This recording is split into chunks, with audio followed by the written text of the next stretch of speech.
Police સૂત્રીય માહિતી મુજબ અંકલેશ્વર શહેર બી ડિવિઝન પોલીસને ગડખોલ પાટિયા વિસ્તારમાં આવેલ જયસ્વાલ કરિયાણાની દુકાનમાં ગેસની બોટલોમાંથી નાની બોટલમાં ગેરકાયદેસર રીતે ગેસ રિફિલિંગ કરવામાં આવી રહ્યો હોવાની માહિતી મળી હતી।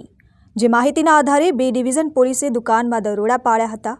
પોલીસના દરોડામાં દુકાનમાંથી 23 નંગ નાની મોટી ગેસની બોટલો મળી આવી હતી। પોલીસે ગેસની બોટલો તેમજ ગેસ રિફિલિંગ કરવાના સાધનો મળી કુલ ₹20,000 ઉપરાંતનો મુદ્દામાલ કબજે કરી પોલીસે કબજે મૂળ બિહારના હાલ મહેન્દ્રનગરમાં રહેતા બૈજનાથ શ્રી પ્રસાદ જયસ્વાલની ધરપકડ કરી તેના વિરુદ્ધ કાયદેસરની કાર્યવાહી હાથ ધરી છે। Dharmesh Patel, RN news, Ankleshwar.